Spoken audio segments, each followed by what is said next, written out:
Mga idol, kasunod nga po ng pagkatalong muli ng Golden State Warriors kontra sa Toronto Raptors, nagalit nga po dito si Klay Thompson kay Andrew Wiggins. Bakit kaya? Yan naman ang ating unang aalamin. Nasusundan ko na rin ang balitang nagreklamo nga po ang Clippers sa kanilang game laban sa Lakers at ang balitang ganito pa rin kalakas ang 39-year-old LeBron James. Kaya mga idol, tara, halina't alamin natin ang buong detalye nito.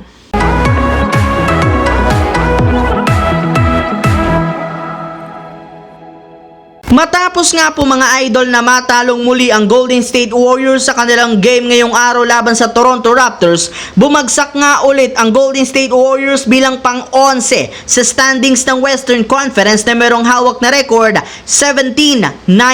At bagamat man may tsansa pa silang makaangat sa standings, unti-unti na rin naman ngang nawawala ng pag-asa ang kanilang mga fans since sobrang nahihirapan pa rin naman na makakuha ng panalo kahit nasa loob na sila ng kanilang home court na Chase Center. Kaya maging ang kanilang superstar na si Klay Thompson nagpapakita na rin naman ng pagkadismaya. Ayon nga po sa naging pahayag nito, mananatili para naman siyang positibo sa kanilang team since narito rin naman siya at ang kanyang teammate na si Stephen Curry. Bukod nga po sa kanilang dalawa, inaasahan na rin naman ito na magbabalik na sa lalong madaling panahon sina Draymond Green at Chris Paul na marunong paano buhatin ang Warriors papunta sa panalo. Ngunit marami para naman nga pong mga fans ang nakapansin sa hindi pagbanggit ni Klay Thompson sa pangalan ni Andrew Wiggins sa mga players ng Warriors na maaasahan. Kaya dyan pa lang mukhang nagsisimula na nga pong madismaya si Klay Thompson sa malamyang performance ni Wiggins since isa nga ito sa mga dahilan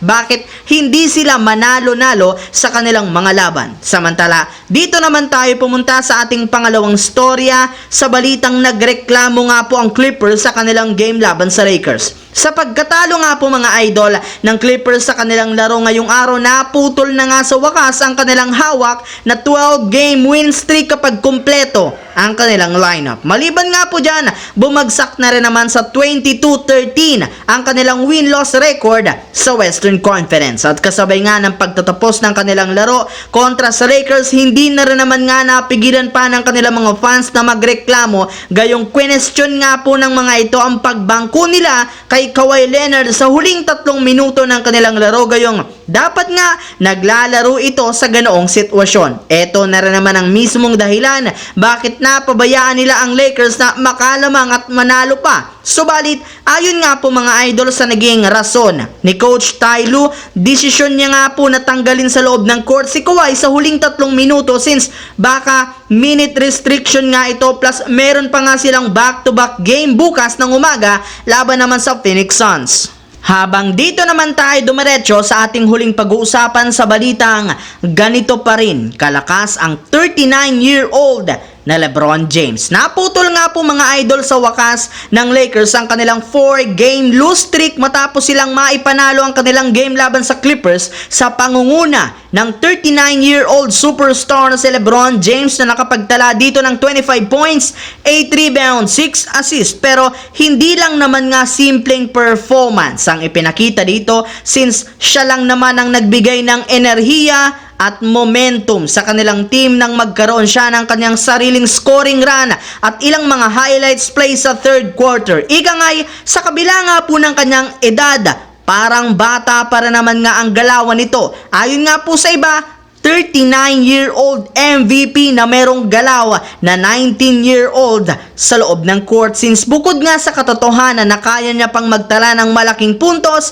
napaka-athletic, napakabilis pa rin naman ito kung saan kinakaya pa nga po niyang i-poster ang isang Paul George na sobrang namanghari naman sa ginawa sa kanya ni LeBron sa kanilang naging laro. So that's it mga idol, ang ating bagong video ngayon. Once again, this is your J-Zone TV. Huwag kalimutang mag-like at syempre mag-subscribe na rin. Pindutin ang notification bell sa akin channel para lagi kayo maging updated sa mga nangyayari sa NBA. I-follow nyo na, bisitahin ang ating Facebook page, J-Zone TV. Maraming salamat mga idol. Hopefully, nag-enjoy kayo ngayon.